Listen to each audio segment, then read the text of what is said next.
rare that the entire 100-member U.S. Senate is called to the White House for a security meeting. That's what's first today on CNN 10. While the subject of yesterday's event was North Korea, much of the information shared with senators was classified, so we don't know exactly what details were discussed in the meeting. There was a statement released by U.S. government officials, though. It said the Trump administration sees North Korea's pursuit of nuclear weapons and intercontinental missiles as an urgent security threat, and that the president wants to increase pressure on North Korea to stop these programs. The White House says it wants to do this peacefully with the help of allies like South Korea and Japan, but that the U.S. is also prepared to defend those allies as well as itself. Some of the senators who attended said they were glad to hear the White House's strategy for dealing with North Korea. Others said they learned nothing new. The view from the other side of the Pacific appears to be an aggressive one. Army Day in North Korea, the 85th anniversary of the Korean People's Army. More than 1 million active duty soldiers, more than 6 million if you count reserves and paramilitary, one of the largest standing armies in the world.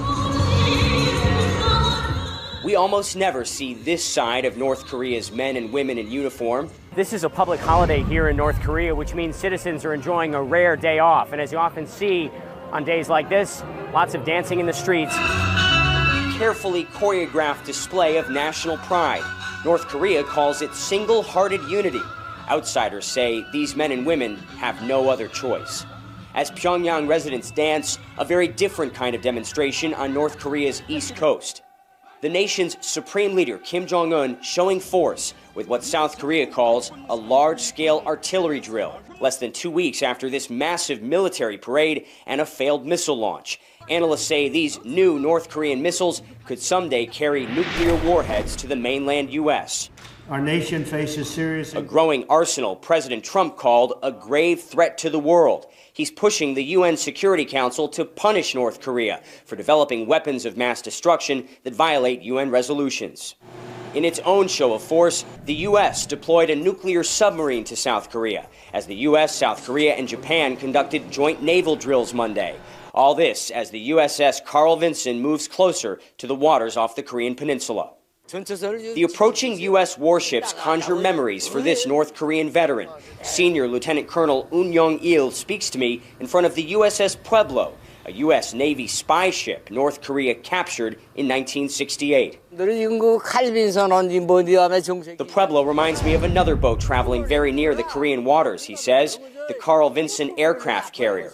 We are not afraid. Just like we captured the Pueblo, we can sink that aircraft carrier. It's a threat made by North Korean state media, prompting the Pentagon to warn Pyongyang to stop provoking the U.S. Are North Koreans worried that you may be headed towards war with the United States? It's a grave situation, he says, but we're ready to counter the American threat with an all-out war and nuclear attack. In this militarized nation, even civilians are told they may someday have to pick up arms. Even on days of celebration, citizens say war with the U.S. is always looming on the horizon. The Trump administration has made a new proposal concerning taxes in America. The U.S. Treasury Secretary calls it the biggest tax cut and largest tax reform in U.S. history. But analysts say there weren't enough details in the proposal to know for sure. What is clear is that it would change U.S. tax brackets. Generally, the more money Americans earn, the higher their tax rate, the more they pay in taxes. There are currently 7 different income tax brackets, ranging from 10% to 39.6%. The Trump administration's proposal would reduce the number of brackets to 3, ranging from 12% to 33%, and decreasing the taxes that most Americans pay. But as far as what businesses pay, from mom and pop shops to law firms, today's top tax rate is 39.6%. The White House plan would drastically reduce that to 15%. It could also reduce taxes owed by companies that do business overseas. The government gets most of its revenue from taxes. Reducing them would mean less revenue. The plan doesn't say how the difference would be made up. And Democrats criticize the proposal, calling it a gift to corporations and wealthy Americans. Analysts call the plan a starting point that the Republican-controlled Congress could use as it develops its tax reform plan. 10-second trivia. What are Saturn's rings believed to be made of? Rock and ice, gas and uranium, iron and ash, or copper?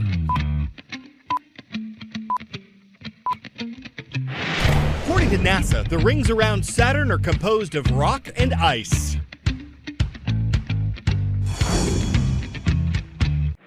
An unmanned spacecraft named Cassini is attempting to dive between those rings and the planet itself, beginning what NASA calls its grand finale.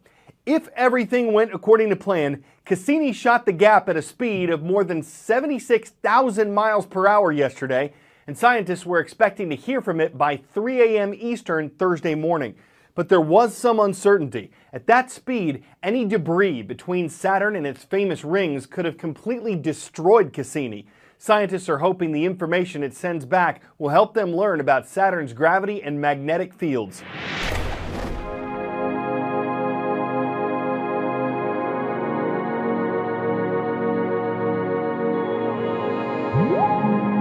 One of the most iconic moments for Cassini was landing on Titan. We actually had the European probe parachuting down through Titan's atmosphere while Cassini flew over the top, picking up those signals and relaying them back to Earth.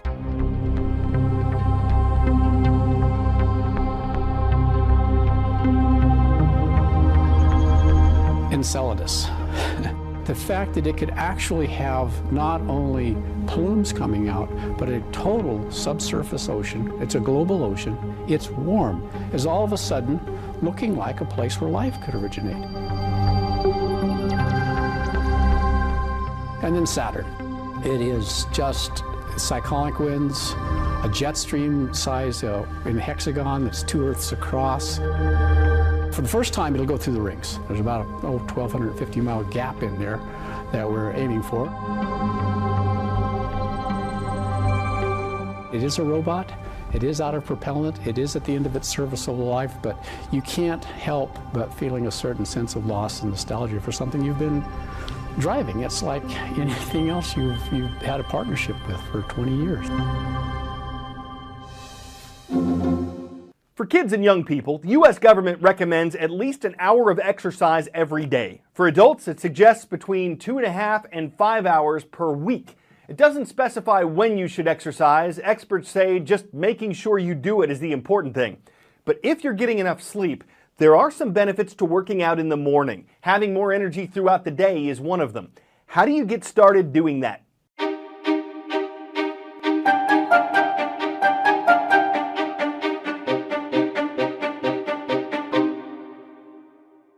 I think one of the important things to remember about becoming a morning exerciser is that it can have added benefits both physically and mentally.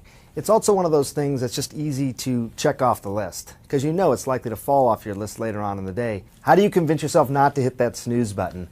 Well, I'm there, you're there, we've all been there. It goes without saying that the first thing is to make sure you're actually getting enough sleep. We're talking 7 to 8 hours. And then give yourself a little bit of accountability. Sometimes it's a question of having a friend who's really going to hold you accountable, make sure that you're getting up, make sure that you're doing that exercise routine, and hold yourself accountable as well. Make that deal with yourself. Get that exercise out of the way and reward yourself in small ways throughout the day because of it. Human behavior is pretty simple when it comes to certain things. If we do things that we love, we're much more likely to stick with doing them. Why?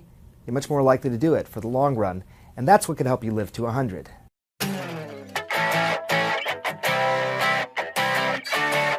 We'll probably never need to know how to make a peanut butter and jelly sandwich in space. But just so we do, here's Shane Kimbrough, who recently came home from the International Space Station. While he was there, he explained that astronauts don't have bread in space, they use tortillas. And every ingredient has to be taped down so it doesn't float away and get blown around by the air conditioning. As far as eating it goes, that's the same as on Earth. Seeing that'll probably make you aspiring astronauts jelly. But I'm glad we could sandwich that in because men shall not live by bread alone. Opting for a tortilla is anything but a stale idea, and it gives you a sense of the microgravity of the situation when you got to keep all your bits and pieces from floating off. That's about all I can digest. I'm Carl Azuz. CNN 10 returns tomorrow.